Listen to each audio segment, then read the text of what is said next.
Pernyataan Profesor Yusril Iza Mahendra yang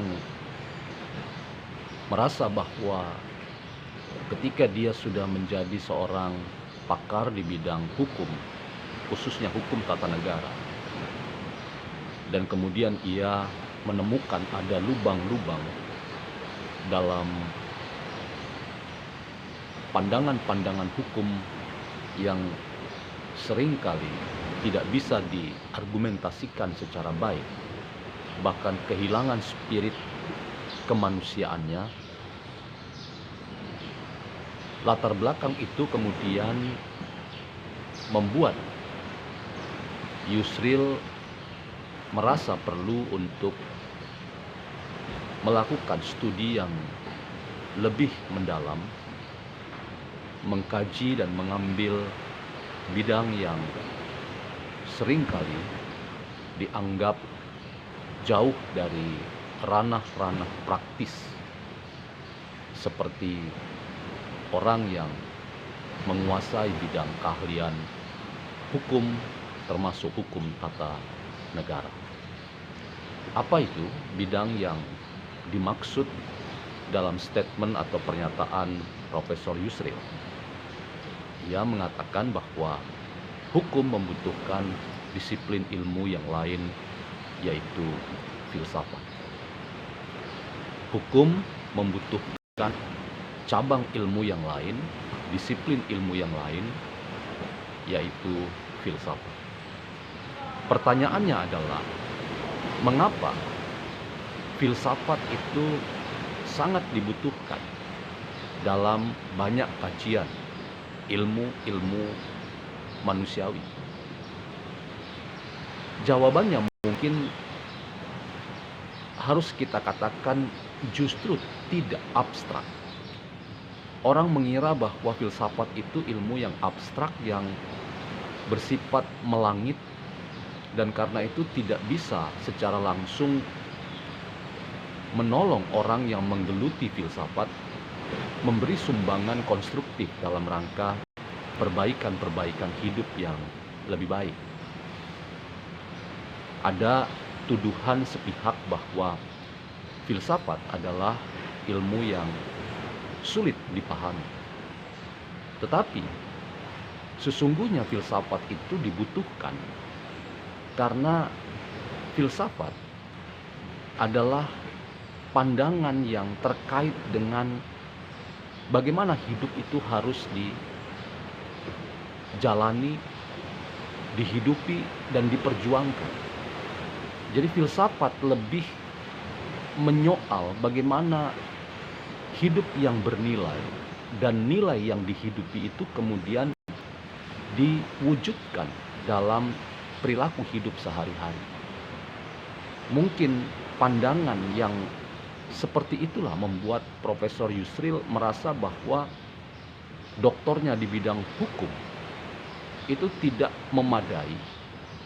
Karena itu kita atau Prof. Yusril kemudian merasa perlu mengambil spesialisasi keahlian di bidang doktor filsafat. Kita dapat paham apa yang dikatakan oleh Prof. Yusril karena kita bertolak dari satu gagasan bahwa filsafat itu adalah cabang ilmu yang bicara tentang nilai hidup, dan nilai itu ingin diwujudkan sebagai bagian dari apa yang dinamakan integritas seorang yang menggeluti satu bidang. Ia ingin kompeten, tapi satu bagian penting dalam kompetensi dirinya itu adalah ia betul-betul menghidupi sebuah nilai yang ideal dan ia ingin wujudkan itu dalam hidup sehari-hari. Teman-teman, yang saya katakan bahwa filsafat itu sebetulnya konkret, bukan sebuah ilmu yang abstrak dan apalagi sulit untuk dimengerti, dipahami. Filsafat dalam konteks saya mengatakan itu adalah sebuah transformasi diri. sebuah upaya untuk mengerti, mengenal diri secara lebih baik. Karena itu philos dan sophos itu berarti mencintai hikmat, mencintai kebijaksanaan. Jadi orang yang ingin menekuni filsafat adalah orang yang punya idealisme bahwa hidup ini tidak boleh hanya sekadar hidup. Hidup tidak boleh hanya dihidupi begitu saja, tetapi betul-betul diarahkan dalam tujuan ingin menjadi orang yang bijaksana.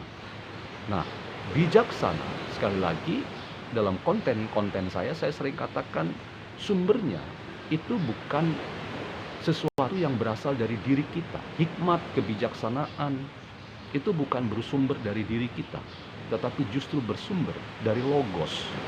Kata Pitagoras, sumber dari hikmat kebijaksanaan itu adalah logos, yang bagi kita sebagai orang yang beragama kita menyebutnya itu Tuhan.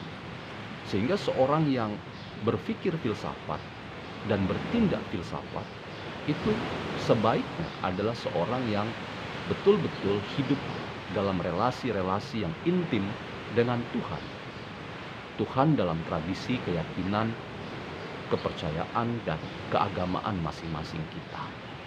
Jadi statement atau pernyataan Prof. Yusril itu betul-betul mengena langsung dengan apa yang kita hidupi, bahwa kita menekuni bidang hukum, tetapi ingat bahwa hukum membutuhkan filsafat karena memang hukum harusnya menolong kita untuk semakin berhikmat. Dan salah satu bagian dari hikmat atau kebijaksanaan adalah kita punya relasi yang baik dengan Tuhan yang kita sembah. Karena itu kita yang mengaku percaya kepada Tuhan dalam tradisi keyakinan keagamaan kita masing-masing, kita kemudian tergerak, termotivasi untuk menyumbang apa yang menjadi keahlian kompetensi kita pada pesan-pesan etis yang harusnya seorang yang bergelar ahli hukum atau ilmu-ilmu yang lain itu betul-betul ingin menyumbangkan ilmunya itu bagi transformasi sosial, hidup yang semakin baik, hidup yang semakin adil, hidup yang semakin damai, hidup yang semakin toleran.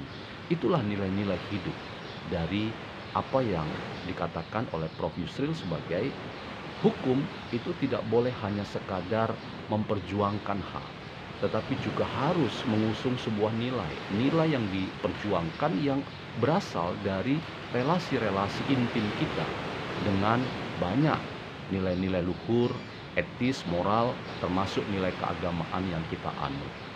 Kita ingin memanusiakan hukum, kita ingin memanusiakan politik, kita ingin memanusiakan sosiologi, dan cara untuk itu adalah dengan menerima sumbangan filsafat sebagai bagian dari cara untuk kita menjadi bijaksana karena kita mencintai dan berusaha menemukan hikmat dan kebijaksanaan.